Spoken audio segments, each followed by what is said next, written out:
let's get more on reporting season. Marcus Bogdan from Blackmore Capital joins us now from Melbourne. Marcus, great to talk to you this morning. Good morning. Thanks, Andrew. All right, let's get straight into it. I know you've been looking at Ramsay Health Care. First half net profit there down by 13%. Obviously, it's been affected during the pandemic with its private hospitals around the world, many forced to suspend elective surgery, obviously, to accommodate COVID patients. Absolutely. And, you know, this is the idiosyncratic nature of a pandemic. It has really affected health companies and particularly elective surgeries. And so what we're keen to look at is the underlying recovery that we're seeing in Australia in surgical volumes, and they're running now at a much greater rate than historical norms. You are seeing that recovery, which is important.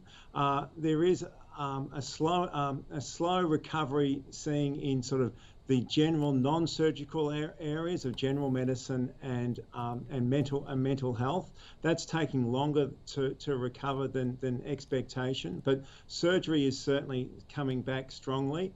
And then obviously with a lot of their earnings in the Northern Hemisphere, those markets are still deeply affected by lockdowns in both the UK and Europe. So we're just watching that vaccine roll out and then hopefully starting to see a recovery at that point in time. They have announced, though, they're restarting that dividend payment. Yes, Cara. I mean that is a positive to get that dividend reinstated, and we do expect earnings will start to recover from a low base.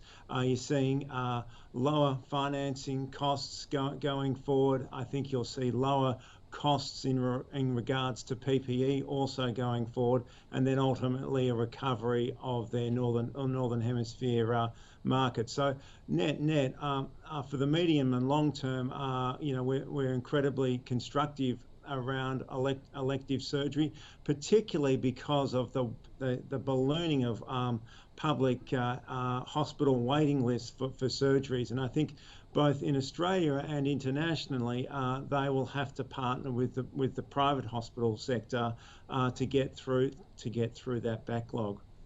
All right, let's move to Qube Holdings. A bit of a C-suite change there.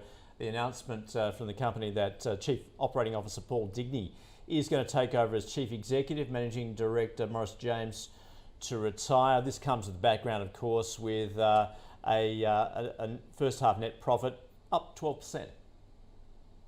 Yeah, and this was a beat for us on both the profit and the dividend, and it just highlights the underlying strength of this franchise, both in logistics and stevedoring. Incredibly economically sensitive, and we are starting to see volumes pick up across the board there, so that's encouraging. The other element is their logistics park, Moorebank, and they've been able to sell down that through Logos, and I think that is also an encouraging sign of a further monetisation for the group. Marcus, what's been your read on reporting season as a whole? Do you think investors have been forgiving in the fact that we haven't really been receiving forward guidance, given the uncertainty that we do find ourselves in at the moment?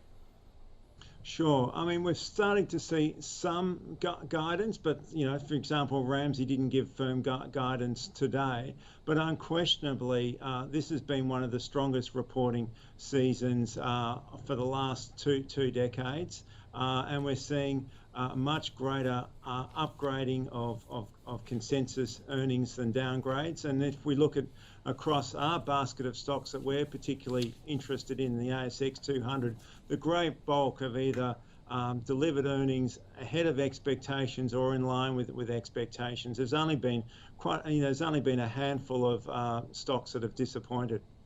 Yeah, we are nearly at the end of this season. What was your beat on the street when it came to those results? Well, I think what is more interesting is looking at those companies that they've delivered very strong earnings and dividend uplifts, but are underperforming in the market today. And they're companies like Amcor, Brambles, Cleanaway. You saw a very strong result from Woolworths yesterday. CSL is probably one of the more intriguing results of the results season. But I think that's where the attention is, and I think that's where we're starting to see greater value.